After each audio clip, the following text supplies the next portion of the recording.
This airplane has a 5-meter wingspan. It carries its own batteries and electrical system, and it completed steady flights across an indoor gym. Yet its propulsion system has no propeller, turbine, piston, or rotating mechanical component. The only visible source of thrust is an array of thin wires energized at about 40,000 volts. An electric field is invisible, and it cannot simply pull the airplane forward. The attraction between electrodes attached to the same airframe is an internal force. So where does the external thrust come from? The answer begins with a tiny fraction of the surrounding air becoming ionized and ends with a much larger mass of neutral air being driven backward. The experimental aircraft looks more like an ultralight glider than a futuristic jet. Its fuselage holds lithium polymer batteries, and a power converter that raises the battery voltage to tens of kilovolts. Thin horizontal wires run along the forward area of the wing. These are emitter electrodes. Behind them are thicker collector electrodes. There is no fan or air duct between the two rows, only a wide air gap. Their unequal geometry matters. The field concentrates around the thin positive emitter strongly enough to remove electrons from some nearby air molecules, leaving positive ions. This controlled, localized discharge is corona, not a lightning-like arc across the gap. The positive ions accelerate toward the lower potential collector through neutral nitrogen and oxygen. Along the way, they repeatedly collide with those molecules and transfer momentum to them.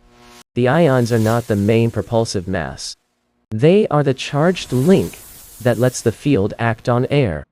A small ion population entrains far more neutral molecules, producing airflow from emitter to collector, and then downstream. This is Ionic-Wind. As air gains backward momentum, the airplane receives forward reaction thrust. That is also why this system is fundamentally different from a spacecraft ion thruster. A space thruster directly expels charged particles into a vacuum. Atmospheric electroaerodynamic propulsion depends on collisions between ions and neutral air. Remove the atmosphere, and the momentum transfer chain that creates ionic wind disappears. The principle sounds simple. Raise the voltage, create more ions, and obtain more thrust. That is precisely where the physical limits appear. The field must sustain corona without breaking the air gap down into an arc. Corona creates controllable charge carriers.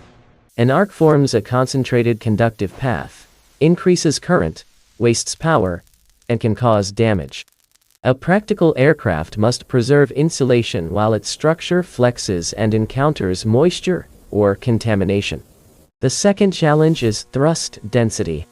Each ion benefits from distance over which it can transfer momentum. A wider electrode gap can help, but it also demands higher voltage and a larger propulsor area. On the Mini-T aircraft, electrode arrays span much of the wing. That is workable for a very light glider, but a heavy airplane cannot scale every distance by the same factor. There is a deeper trade-off. A thruster can deliver favorable thrust per watt with a long acceleration distance and low current, while still producing little thrust per square meter.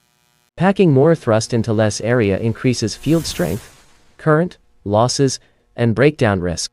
Power efficiency and thrust density do not automatically improve together. This is why the proof-of-concept airplane weighed only about 2.45 kilograms. It flew 60 meters indoors and repeated the flight 10 times. That demonstrated sustained flight by a heavier-than-air aircraft carrying its own electroaerodynamic power system. It did not demonstrate passenger payload, strong wind operation, or long outdoor endurance. So how did engineers turn an effect associated with small desktop lifters into a self-contained airplane? The solution was not one stronger electrode. It was optimization of the entire energy chain from every gram of the converter to the shape of the wing. First, the aircraft had to require as little thrust as possible. A large wing produced lift at low speed, while an extremely light structure kept the load small. The thruster did not become as powerful as a turbine.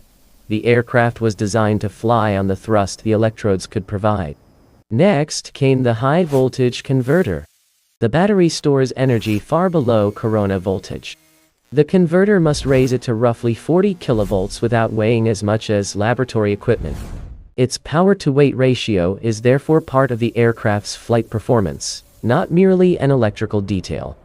At the emitter, a very small radius concentrates the field where ionization is wanted.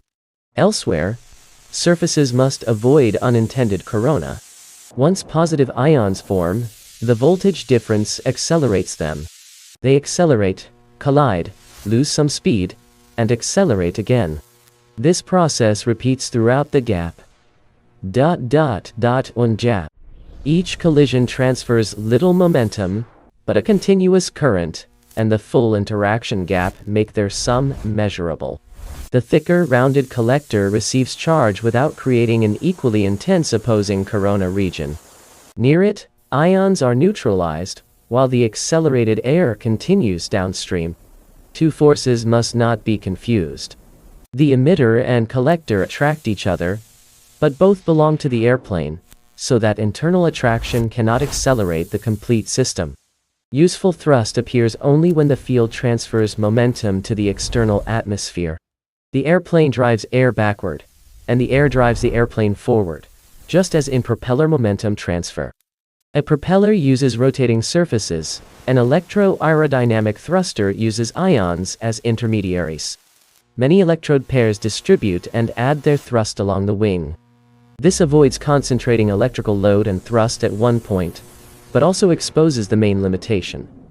More thrust requires more electrode length, more area, or a more demanding high-voltage system. Newer research explores multiple electrode stages and ducted arrangements. One stage creates ions and later stages can continue accelerating them, while a duct can organize the flow and raise thrust density. But at every stage adds mass, electrical loss, insulation requirements, and discharge risk. No stage is free. The airplane therefore did not defeat the laws of physics.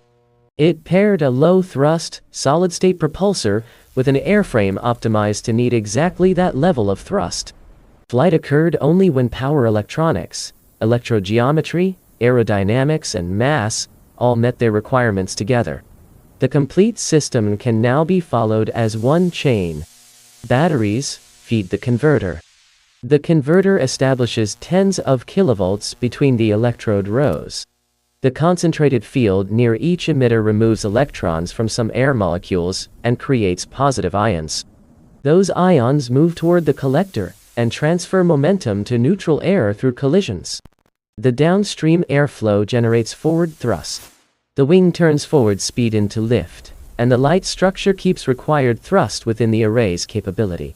The same chain explains both benefits and limits. With no rotor, the propulsor produces almost no mechanical noise and burns no fuel on board. It also removes many rotating wear components. But its thrust is spread over a large area. Voltage is extremely high, and total system efficiency depends on the batteries and converter, as well as the electrode gap. Watt TA. Near-term value may lie in small, light vehicles that benefit from very low propulsor noise, or in electroaerodynamic systems that manage airflow over an aircraft surface. Multistage ducted thrusters aim to increase thrust density.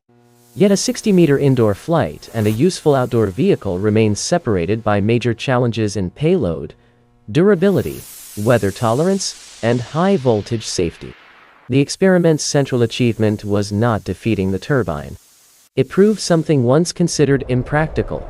In the atmosphere, a self-contained solid-state propulsion system with no moving components can sustain the flight of a heavier-than-air airplane.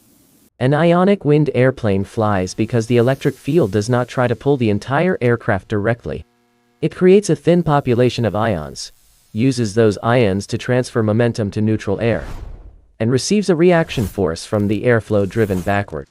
Emitter, gap, collector, high-voltage supply, and ultralight wing must function as one system. No propeller does not mean no air must be pushed. What makes this aircraft unusual is that it pushed air with electric fields and molecular collisions instead of a rotating mechanical surface.